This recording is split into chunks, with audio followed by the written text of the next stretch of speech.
इस वीडियो में डिस्कस करेंगे कि जुलाई के महीने की टॉप 10 सेलिंग कार कौन सी थी। तो नंबर 10 पे आती है टाटा की पंच, जो ओवर प्राइस्ड होने के बाद भी कंटिन्यूसली इसने अपने आप की पोजीशन को मेंटेन कर रखा है। जुलाई 22 में इसकी 11,007 यूनिट सेल्स हुई है। जिस वीडियो में भी टॉप 10 सेलिंग कार को डिस्कस करते हैं तो साथ में उसकी सेफ्टी रेटिंग को भी डिस्कस करते हैं। टाटा पंच की अगर सेफ्टी रेटिंग देखी जाए तो 5 स्टार है इसकी एडल्ट के अंदर, और चाइल्ड के अंदर इसकी 4 स्टार की बेहतरीन सेफ्टी रेटिंग अचीव की है इसने। नंबर 9 पे आती है मारुति की एस प्रेस, जिसकी जुलाई 2022 में 11,268 यूनिट सेल्स हुई है, जो मात्र 4.25 लाख के एक्स-शोरूम प्राइस पे स्टार्ट हो जाती है। अगर इसकी सेफ्टी रेटिंग डिस्कस करें तो एडल्ट में इसकी 0 सेफ्टी रेटिंग थी और चाइल्ड में इसकी 2 स्टार की सेफ्टी रेटिंग थी। जिस मॉडल पे सेफ्टी टेस्ट परफॉर्म किया गया था उसमें एक ड्राइवर साइड एयरबैग था। यहीं से आप देख सकते हैं कि टाटा की पंच जो इंडिया की सेफेस्ट कार में से एक है वो 10वें नंबर पे है, और मारुति की एस प्रेस जो कि इंडिया की मोस्ट अनसेफेस्ट कार में से एक है वो 9वें नंबर पे है। तो आप एक आइडिया लगा सकते हैं कि इंडियन ऑटोमोबाइल मार्केट में इंडियन कार बायर्स की सोच क्या होती है। नेक्स्ट आती है 8th नंबर पे हुंडई की वेन्यू, जिसका अभी फेसलिफ्ट वर्जन लॉन्च किया गया है। जुलाई 22 में इसकी 12,000 यूनिट सेल्स हुई है। हुंडई वेन्यू पे एशियन एनकैप का क्रैश टेस्ट परफॉर्म किया गया था, जिसमें इसने 4 स्टार की बेहतरीन सेफ्टी रेटिंग अचीव की थी। ये जो क्रैश टेस्ट परफॉर्म किया गया था वो 2019 में परफॉर्म किया गया था। इसके बाद 7 नंबर पे आती है हुंडई की ही सेगमेंट लीडर हुंडई क्रेटा, जिसकी जुलाई 2022 में 13,790 यूनिट सेल्स हुई है। इसकी सेल्स को देख के ऐसा लगता है कि इसकी सेल्स सैचुरेशन स्टेट पे आ गई है, जिसकी हर मंथ 12 से 14,000 के बीच में यूनिट सेल्स होती है। अगर सेफ्टी रेटिंग की बात की जाए तो हुंडई क्रेटा ने वाकई में ही डिसअपॉइंट किया as compare to Hyundai Venue. Hyundai Creta की चाइल्ड हो या एडल्ट हो, दोनों ही केस में सेफ्टी रेटिंग 3 स्टार है। एक कार जिसका एक्स-शोरूम प्राइस 10 लाख के ऊपर है और वो 3 स्टार की सेफ्टी रेटिंग अचीव करती है, और एक कार टाटा पंच जिसका एक्स-शोरूम स्टार प्राइस 5.5 लाख से शुरू होता है और 5 स्टार की बेहतरीन सेफ्टी रेटिंग अचीव करती है वो गाड़ी। 6th पोजीशन पे आती है मारुति की इको, जिसकी जुलाई 22 में 13,050 यूनिट सेल्स हुई है। और अगर इसकी सेफ्टी रेटिंग की बात की जाए तो इसने एस प्रेसो के जैसा ही परफॉर्म किया, यानी कि एडल्ट में इसकी 0 सेफ्टी रेटिंग है और चाइल्ड में इसकी 2 स्टार की सेफ्टी रेटिंग है। लेकिन जिस मॉडल पे टेस्ट परफॉर्म किया गया था उसमें कोई एयरबैग नहीं था।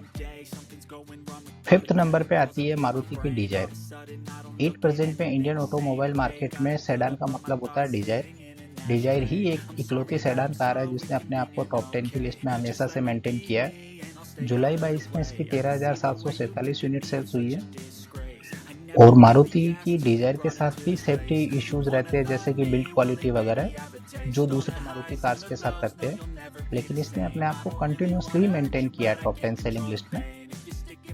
4th स्पॉट पे आती है इंडिया की एक टाइम की सेफेस्ट कार और आज की डेट की इंडिया की सेफेस्ट कारों में से एक, टाटा नेक्सॉन, जिसकी जुलाई 2022 में 14,214 यूनिट सेल्स हुई है। टाटा नेक्सॉन इंडिया की पहली मेड इन इंडिया कार थी जिसने बेहतरीन 5 स्टार की सेफ्टी रेटिंग अचीव की थी। करंटली जो मार्केट में इसका वर्जन चल रहा है वो एक फेसलिफ्ट वर्जन है और जल्दी इसकी एक नई जनरेशन आने वाली है।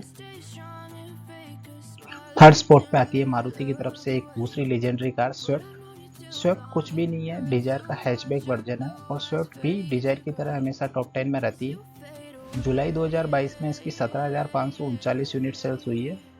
अगर स्विफ्ट की सेफ्टी रेटिंग की बात करी जाए तो इसने एडल्ट और चाइल्ड दोनों ऑक्यूपेंट्स में 2 स्टार की सेफ्टी रेटिंग अचीव करी है। जिस मॉडल पे इसका क्रैश टेस्ट परफॉर्म किया गया था उसमें 2 एयरबैग थे, यानी कि ड्राइवर और को ड्राइवर साइड में एयरबैग थे, और इसकी बॉडी सेल इंटीग्रिटी को अनस्टेबल पाया गया है। इसके बाद 2nd स्पॉट पे भी मारुति की तरफ से ही कार है, जो कि बलेनो, एक प्रीमियम हैचबैक सेगमेंट की कार है। इसकी जुलाई 2022 में 17,960 यूनिट सेल्स हुई है। इसका ग्लोबल एनकैप में टेस्ट परफॉर्म ना करके लैटिन एनकैप में इसका क्रैश टेस्ट परफॉर्म किया गया था, जिसमें इसने 0 स्टार की सेफ्टी रेटिंग अचीव करी थी, लेकिन ये 2021 में परफॉर्म किया गया था। और रिसेंटली इसका फेसलिफ्ट वर्जन लॉन्च किया गया है जिसमें काफ़ी सारे सेफ्टी फीचर्स ऐड किए गए हैं, जैसे कि side and curtain airbag, ESP with EBD। तो आप होप कर सकते हो कि इन साइड सेफ्टी फीचर्स के साथ इसकी सेफ्टी रेटिंग इम्प्रूव होगी। और 1st स्पॉट पे आती है मारुति की वैगन आर, जो हमेशा से ही एक लीजेंडरी कार रही है। और एक बजट सेगमेंट की कार है जिसकी जुलाई 2022 में 22,588 यूनिट सेल्स हुई है। अगर इसके सेफ्टी रेटिंग की बात करी जाए तो इसने 2 स्टार दोनों ही में, यानी कि एडल्ट और चाइल्ड दोनों में 2 स्टार की सेफ्टी रेटिंग अचीव करी है। जिस मॉडल पे इस पे क्रैश टेस्ट परफॉर्म किया गया था उसमें ड्राइवर साइड एयरबैग था, यानी कि एक एयरबैग था, और इसकी बॉडी सेल इंटीग्रिटी को अनस्टेबल पाया गया। बॉडी सेल इंटीग्रिटी अनस्टेबल का मतलब होता है कि गाड़ी फर्दर लोड लेने में इनकेपेबल है। तो ये इस वीडियो का सारा कंक्लूजन है कि फर्स्ट स्पॉट पे वैगन आ रहा है 22,588 यूनिट के साथ, और 10th स्पॉट पे टाटा की पंच है 11,007 यूनिट के साथ। हर बार यूजुअली टॉप 10 सेलिंग लिस्ट की कार देखें तो उसमें मारुति की तरफ से एटलीस्ट 7 से 8 गाड़ियाँ होती है, लेकिन इस बार 6 कार है। 2 कार टाटा की तरफ से नेक्सॉन और टाटा पंच। नेक्सॉन 4th स्पॉट पे, टाटा पंच 10वें नंबर पे, और 2 गाड़ियाँ हैं हुंडई की तरफ से, क्रेटा और वेन्यू। क्रेटा 7th स्पॉट पे, वेन्यू 8th स्पॉट पे। अगर वीडियो अच्छा लगा तो इसे लाइक एंड शेयर कीजिए, चैनल को सब्सक्राइब कीजिए। Thank you. जय हिंद।